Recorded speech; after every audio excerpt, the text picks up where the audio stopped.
कोल्हापूर शहरातील ठिकठिकाणी पूरस्थिती गंभीर निर्माण होऊनही नागरिक स्थलांतर होण्याबाबत गंभीर नसल्यानं प्रशासनाचीही चांगलीच डोकेदुखी ठरतीये। मोठमोठ्या अपार्टमेंटच्या ठिकाणी जाऊन अग्निशमन विभागाला वारंवार सूचना कराव्या लागतायत। मात्र नागरिक स्थलांतर होण्याबाबत वेळकाढूपणा करत असल्यानं त्यांच्यावर फौजदारी स्वरूपाचे गुन्हे दाखल करण्याचा निर्णय आता प्रशासनानं घेतलाय। या संदर्भात अधिक माहिती जाणून घेण्याचा प्रयत्न केलाय आमचे प्रतिनिधी इक्बाल रेठरेकर यांनी। आपण पाहतोय की कोल्हापूर जिल्ह्यातली पूरस्थिती ही दिवसेंदिवस गंभीर होत चाललेली आहे। जवळपास 47 फुटाची पंचगंगेची पातळी ही ओलांडलेली आहे आणि एकूणच शहरात बघितलं तर पूर परिस्थिती गंभीर होत आहे। त्याचबरोबर जिल्ह्यातल्या इतर ठिकाणी देखील आपण पूरस्थितीचा अंदाज घेतला तर या ठिकाणी देखील पूर परिस्थिती गंभीर होत चाललेली आहे। आणि हा माझ्या मागे जो आपण परिसर पाहू शकताय हा विन्स हॉस्पिटलचा परिसर आहे आणि या ठिकाणी देखील पुराचं पाणी आलेलं आहे आणि या सर्व परिस्थितीवर महानगरपालिकेची यंत्रणा देखील आता लक्ष देऊन आहे। जे या ठिकाणचे नागरिक आहेत त्यांना स्थलांतर करण्याच्या सूचना महानगरपालिकेच्या वतीनं करण्यात येत आहेत। आणि ही दृश्य आपण पाहतो की या ठिकाणी लोकनगरी अपार्टमेंट आणि या ठिकाणचे काही रहिवासी आहेत ते अद्याप काही स्थलांतर झालेले आहे आणि वारंवार महानगरपालिकेच्या वतीनं या रहिवाशांना सूचना करण्यात येत आहेत। सध्या इथं मुख्य अग्निशमन अधिकारी मनीष रणबिसे हे देखील आलेले आहेत आणि नागरिकांनी पुराचे पाणी येण्यापूर्वी स्थलांतर व्हावे अशा सूचना करण्यात येत आहेत। नेमकं त्यांच्यासोबत आपण बातचीत करणार आहोत। काय सांगा? आपण पाहतच आहे आताच्या नवीन पातळीच्या ज्या अनुषंगाने 47 पास झालेली आहे आणि आम्ही आता विन्स हॉस्पिटल या एरियामध्ये आहे। काल कलेक्टर साहेब माननीय कमिशनर मॅडम पण येऊन सगळं पाहणी करून गेले। इथे ज्या माझ्या मागे जी बिल्डिंग आहे त्या बिल्डिंगमध्ये आपण सगळे इव्हॅक्युएट केले होते, परंतु एक 10 कुटुंब अशी आहेत की ते इव्हॅक्युएट होण्यासाठी हे करतात, जे प्रॉब्लेम क्रिएट करत आहेत। त्यामुळे आम्ही माननीय टीके सरांना बोलवून घेतलं होतं।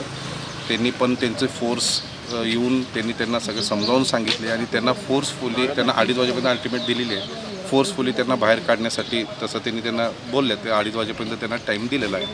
आता ह्याच्यामध्ये असं आहे की थोडंसं आपण पण गांभीर्यानं लक्ष द्यायला पाहिजे, कारण का पाण्याची पातळी वेळोवेळी वाढत आहे आणि आपण ह्या एरियामध्ये जिथे उभं राहिलो आहे हा आउटस्कट्स एरिया असल्यामुळे इथं जर पाणी वाढलं की इथून रेस्क्यू करण्यासाठी खूप अडचणीचे होते, जे आम्ही 2019 आणि 2021ला अनुभवलं आहे। एकूणच पूर परिस्थिती आली की एकूणच रेस्क्यूसाठी अडचणी निर्माण होतात आणि अशा ह्याच्यात लोक स्थलांतर करत नाहीत। त्याच्यामुळे जिल्हाधिकाऱ्यांनी देखील सांगितलेलं आहे की जे स्थलांतर होणार नाही त्यांच्यावर तातडीने कारवाई करा, मात्र स्थलांतर करा, पुन्हा जीवितहानी होऊ नये कुठं किंवा रेस्क्यूला अडचणी होतो।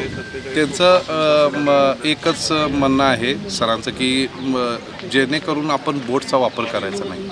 रेस्क्यूला बोटचा वापर जर आपण केला की रिस्क वाढते, त्यामुळे जेणेकरून माणसं सेफफुली इव्हॅक्युएट होतील जोपर्यंत पाणी नियंत्रणात आहे तोपर्यंत। कारण जर नियंत्रणात बाहेर गेलं तर आपल्या पण हातात ते नाही आहे, त्यामुळे ते रिस्क दोघांची पण वाढते। सध्या किती कुटुंबांना स्थलांतर केले त्याचा काही आकडेवारी आपण सांगू शकतो?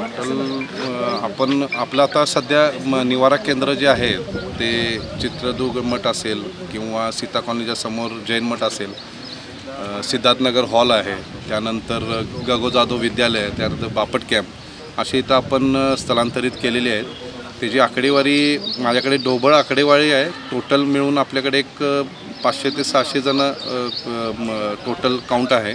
म्हणजे एक प्रत्येक ठिकाणी म्हणजे प्रत्येक ह्याच्यामध्ये एक रफली 20-30 कुटुंब आपण स्थलांतरित केले आहेत। त्यांचं जेवणाचं नाश्त्याचं दोन्ही टाईमचं जेवणाचं नाश्त्याची सोय पाण्याची सोय ही महानगरपालिकेमार्फत करण्यात आलेली आहे। एकूणच रहिवाशांना स्थलांतर करण्याच्या सूचना करण्यात आलेल्या आहेत। या परिसरात विन्स हॉस्पिटल देखील आहे, तिथे काही पेशंट देखील आहेत, त्याबाबत काय तुम्ही काळजी घेतली? विन्स हॉस्पिटलसाठी आमचे हेल्थ ऑफिसर कलेक्टर सर आणि मॅडम यांचं पण मीटिंग झालेली आहे त्यांच्या प्रशासनाबरोबर।